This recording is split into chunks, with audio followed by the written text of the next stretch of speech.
Ayoko. This is the best part of my life. Okay na? Yeah. Hindi mo na kat. Hindi, mas gusto ko dito sa mababa. Dahil Kaya nga, masakit. ilapit mo na lang. Alright, so saan yung spicy ka malupit? Ayan. Nakapain ba yung second cam natin?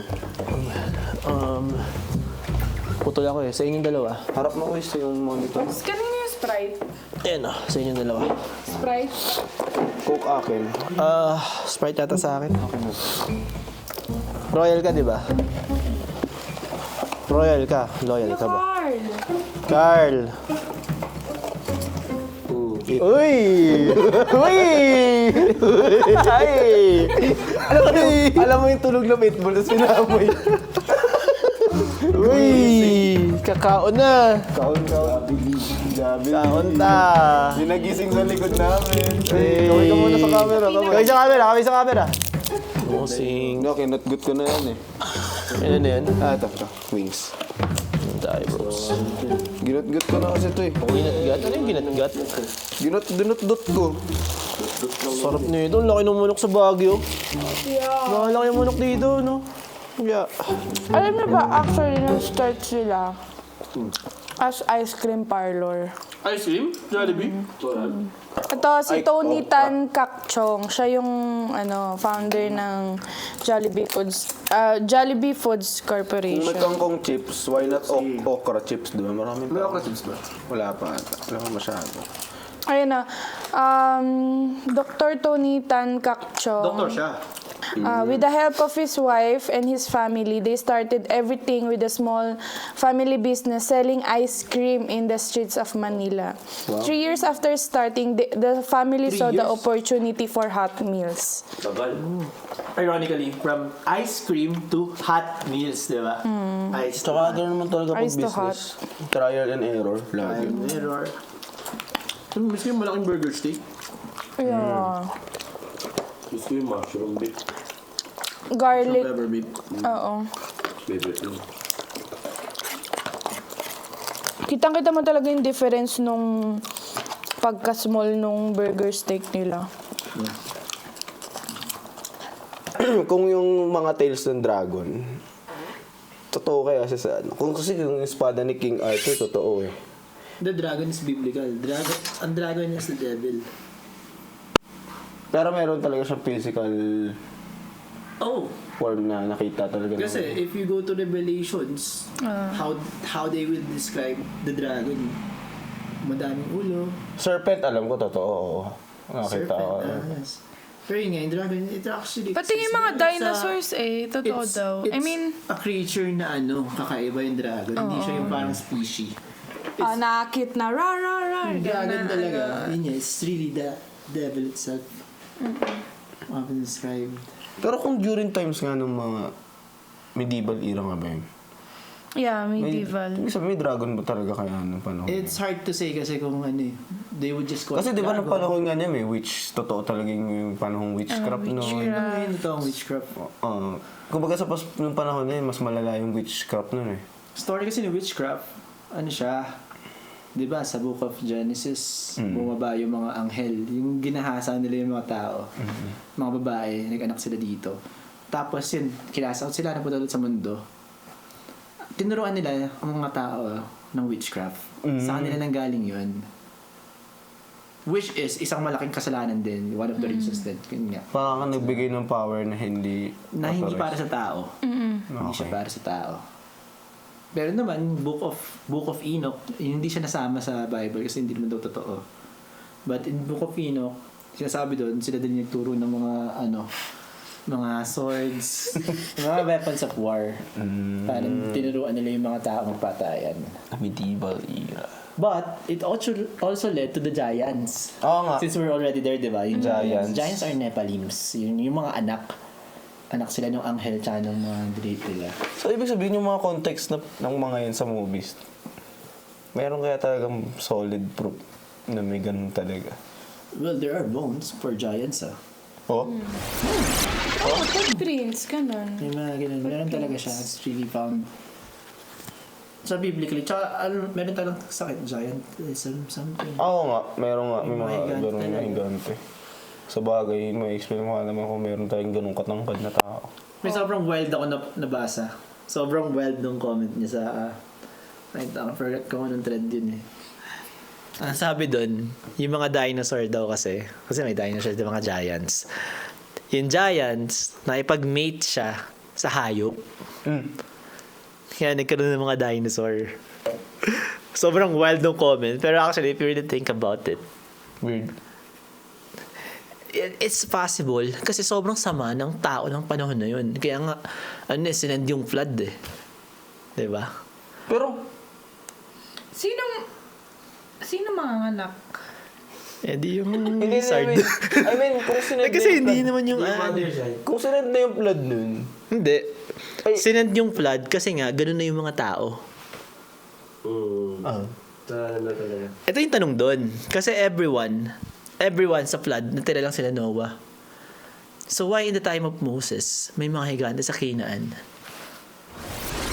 oo nga, no? May natira. Oo nga, no? Baka buntis yung dinosaur nung nasa Hindi, utterly. Wala na natira eh. Pero kasi oo nga eh. Kasi beyond that, Wild beyond pa mabuo yung Bible, meron nga, sabi nga diba ni ABB, yung dinosaur is nauna pa talaga in time of human. So, Ano kasi, before ginawa yung tao, inuna yung hayop. oo. Last day na tayo eh. Oo.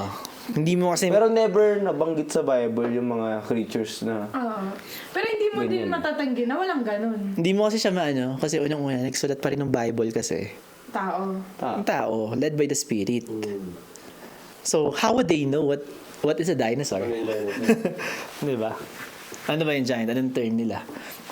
Hindi mo nga alam eh. Even sa Revelation, baka yung sinasabing kabayo, hindi talaga kabayo eh. Hindi eh, di ba? Oo. Kasi, Tumawa ka ng pangkabayo. kasi he was seeing the future eh. Could it be pwedeng... Ito sobrang wild din eh. Narinig ko sa iba eh. Yung kabayo, motor. Hindi mo maano eh. Kasi, halimbawa ikaw eh, makita ka ngayon. In the future, hindi mo alam kung ano yung tatawag mo sa object na yun eh. oo nga. Actually. Diba? Gets ko yung point. Na parang may power ka na sabihin yun kahit hindi naman yun yun. Oo, Kasi yun yun- yung interpretation. Oo, that's your interpretation yeah. That's your perspective. Ayan. Ilaw po. Pa? Ano yun nga? Podcast kami ya. Ilaw po. Podcast kami ya. Kaba. Kala mo ano? Nabahan ako. Ang bihirang yan. Guys, welcome back. Say hi to the podcast, guys. Pakita sa podcast. Market na tayo. Night market, guys. Market na tayo. Babalik ako na. Di ba tapos? Di ba rin tapos sa buhay niya? Gambungan pa daw. Ikaw kaya. Datingan na guys sa mga tao dito, guys. So, yeah. Tutulog ka na? Pagod? Ano yung night market? Ay, may pastor dito, guys. Pwede tayo magpa-confirm. Yan. Yan. Para hindi naman puro forum to. Puro forum yung sagutan natin dito eh. Ayan, dito ka dito. Join us. By the way, ayan. Pakilala mo yan. Pakilala si Mas. Ako pala si Lance. Actually, JT. Actually, sa Dinosaur, sino ba nagtanong nito? Kami pa.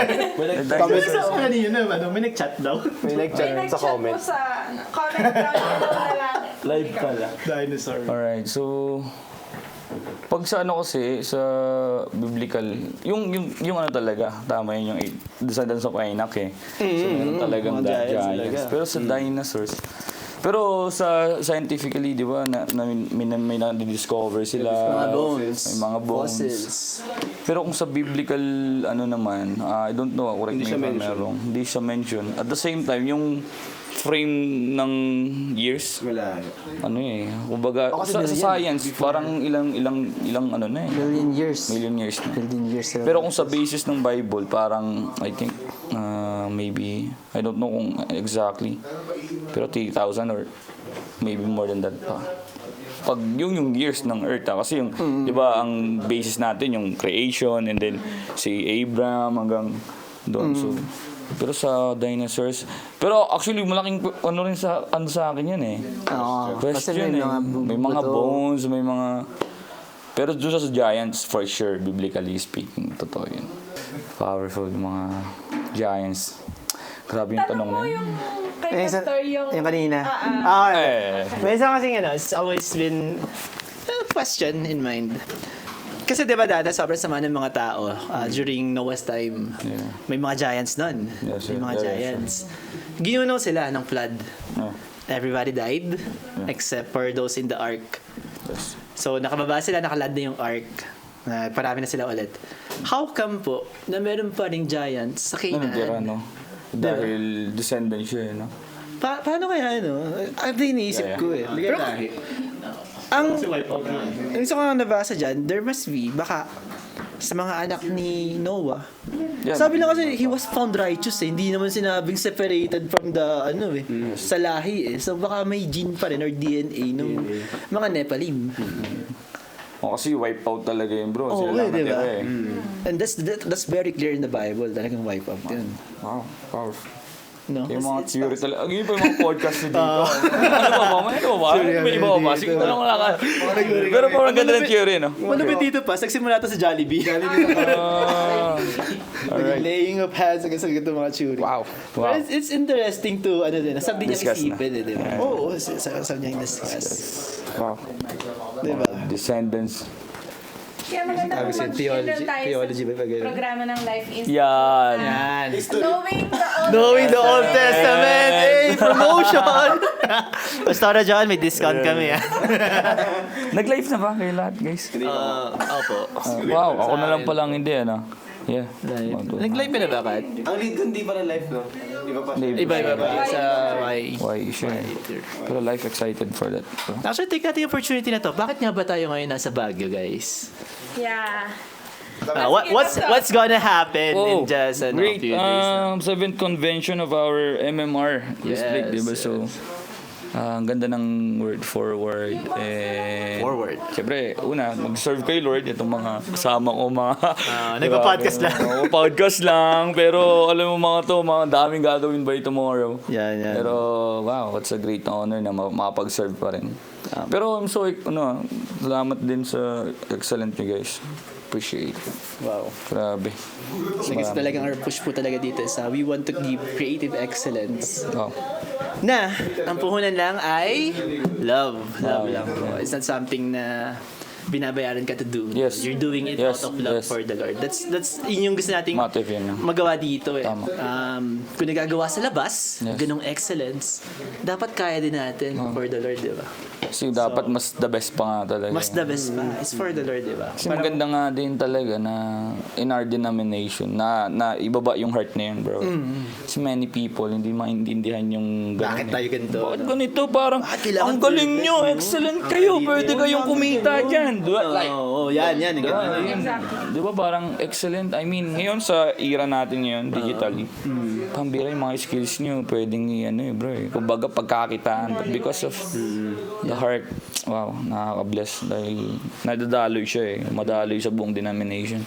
And actually, just wanna thank God dahil yung church natin, salamat din sa Dasmariñas, bumaba buong Pilipinas yung excellent Dati bro, di ba, makagawa ka lang PPT, okay na yan, di ba? Parang yung talaga yung mga transition, may kurtina lumilipad yung okay, parang nakaka-amaze tayo. Pero ngayon bro, wow, it's amazing. Storytelling. Pati Hindi power. pwedeng nakaka-distract. Yeah. Talagang smooth talaga yung flowing ng May PowerPoint. details talaga bro, no? That's why excellent is God is in the details talaga. maximize na yung resources at the same time.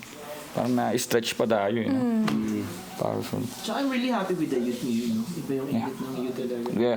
Actually, bro, yun ganda nun. Share ko na dito, parang Yung YE, bro, na yun, powerful the message is dahil, siyempre, as a youth pastor or a youth leader, sometimes kasi, di ba, ang preach yun ni Pastor AJ is about solid fam. It's about taking care of your, siyempre, family mo. Alam mo, minsan maraming yung mga youth ganun masipag tayo mag-alaga ng ibang tao, yet nakakalimutan natin yung mismong pamilya natin. Pero wait, Legit. challenging talaga. Ito, papasok ko na to. Bro, it's very important for us na din maintindihan. Alam mo kung bakit ganun si Abraham kadikit kay Lord? Na babasahin mo bro doon sa sinabi ni Lord sa angel na lumapit sa kanya. Sabi niya, sasabihin ko ba kay Abraham na tutupukin ko na yung ano? Di ko alam kung Sodom. Di ko alam kung anong part. Basta pagbalikan nyo yun guys. I don't know kung exactly chapter pero natatandaan ko to. Ano ko ba? Sasabihin ko ba? Pero kumbaga parang, kaya mo, iisipin mo, Diyos si Lord eh. Kumbaga parang, bakit nyo ba kailangan, di ba, sabihin? Alam mong importante makita natin. Si Abraham kasi, meron siyang fear of the Lord eh. At ang sabi ng Psalms, if you have a fear of the Lord, yung secret ni Lord, you will know the secret of God, sabi ng Bible. Kaya tayo, if you want to know, Amen daw po. Mag-amen, ano? If you want to know the secret of God, fear of the Lord is very important. Fear of the Lord. Fear of the Lord. Secret of God. Yung banal na takot, hindi yung takot na takot ako dahil ano, hindi yung fear of the Lord. Nabalikan ko lang kasi sabi niya sa angel talaga sabihin ko ba kaya? Ganun siya eh. Kumbaga parang, go Diyos ka, hindi mo na kailangan, sige tupukin mo na, masama yan eh. Pero dahil nga may banal na takot si Abraham, may special silang conversation ni Lord eh. Alam mo sa, ano ko lang din, I encourage every people na nakakarinig nito, sino man, importante na mayroon din tayong fear of the Lord. Yeah. If you want to know the secret of God, gusto mong may special, isipin ito bakit may mga, ito one of the things na dilema ko sa heart ko, bakit sila Lord may mga one-liner sa'yo, di ba? Isipin nyo yun guys, bakit si Bishop Anthony may nakita siyang, at sinabi niya, I will bless you. Just think about it. Kumbaga, bakit may mga taong may special na encounter sa'yo? Doon pala Sa fear. Fear. nasa fear of the Lord. One of the things na author na paborito ko ba, alam niyo, kilala niyo, si John Bevere. Kasi ang ano niya talaga, grace and truth eh. Like, marami kasi ngayon, we know, baka mahulog naman tayo sa hyper grace na okay lang yan, do whatever you want. Hindi eh. Ang Lord is a holy God and yes, He is a loving God. Pero tayo as we grow naman, pinabago tayo ng Lord. Pero lagi ko nang iniiyak kay Lord kasi yung ganun eh. Yung fear. Kasi when you have a fear of the Lord, yung it will produces holy living. Kasi ginagawa mo yung bagay na yun kasi hindi dahil ayaw mong ma-break yung law ni Lord. I mean, ginagawa mo siya kasi you love Him and ayaw mong masaktan siya. Kaya si Abraham ganun eh, siyang bihira na kinausap niya si Lord, no? Kumbaga parang yung pamangkin niya, tekis na yun eh. Pero because of yung faith niya na meron siyang fear of the Lord, no, nakipag-usap siya. Pwede, Lord, sabi niya, ano ba to? Nilaban niya yung ano niya, kaya naligtas si Lord. Sana ganun din tayo, bro. Nilaban natin yung family natin. Sana maging rin sa akin. Kasi yung dealing din sa akin ng Lord eh. Baka tayo na pepetics na sa family natin. Kasi okay lang, napatanggap ko naman na siya. Hindi eh. As long na makita mo na may, kasi di ba sabi din ng Bible, if you accepted Jesus also, merong transform lives na fruit. Kumbaga merong bunga ng pagbabagong buhay. Totoo, hindi naman Bible eh, no? Pinupuntahan, tinitignan ng mga, lalo na yung mga unbeliever, tinitignan nila, ang Christian, magkamali tayo doon. Last din na bago kami malis, si Justin Bieber bro, kaya siya nagkaganon sablay, pero salamat ngayon, mabalik-balik na siya, kaya nasulat niya yung purpose, give me purpose. Pero, kaya rin pala siyang discouraged kasi may nakita siyang sa mag-anak niya na yes, claiming a Christian pero hindi ginagawa yung tinuturo sa kanya, hindi na-discourage siya, hindi, pare-parehas lang sila, and then tumakbo siya sa faith hanggang naging kilala na siya. Sana one day lagayo nakita ng tao, I hope na makita si Kristo sa atin para wala nang madapang Kristiyano na ilaban. Sasablay tayo pero alam mo yun, yung nilalaban natin yung pagsunod. Kaya sabi din ng Bible, pag meron kang nagiging rason ka ng Kakastumble ng iba. So by the way, God bless guys, I have to go! Ayun, no? Thank you, guys. Sakto, no? Grabe, ang daming wisdom nun, guys. No space in the memory ka. Meron pa ako dito. Grabe, ang daming wisdom nun, no? I would say, it really spoke to me. Sakto yung ni Pastor, actually. Ang ganda. Even the fear of the Lord, bro. Lalim Fear ng of the amen ni Kuya. Oo nga eh. Talagang namang parang... Put to sleep talaga. Pero gusto ko yung fear of the Lord, bro. Totoo yun. Fear of the Lord. Gila. Kasi actually, talaga minsan nakakalimutan timely, kasi very timely ang talaga. lambing-lambing ni Lord kasi sa atin eh. Oo. Masyado na siyang grace. Yeah. It's there. We know it. It's just something. It's something that we forget. No? Ang galing. You want to know the secret of the Lord? You have to fear Him. Ano? Wisdom begins. The beginning. The beginning of wisdom. The fear of the Lord is the beginning. Fear of the Lord is the beginning of wisdom. Ang ganda nun, no? One-liner. One-liner, no? I think that's sarap na. Actually, tapos natin yung show dun. Anyway, guys, so tapos na yung video natin for our podcast. Abangan nyo na lang sa forward. Grabe, from sa Wednesday. Jollibee Ganun yung how the Spirit flow, Grabe. no? So maglulobot na rin Thank you, yung isang Jollibee. isang camera. Kaya, bye guys! God bless guys! See you sa forward! Ay!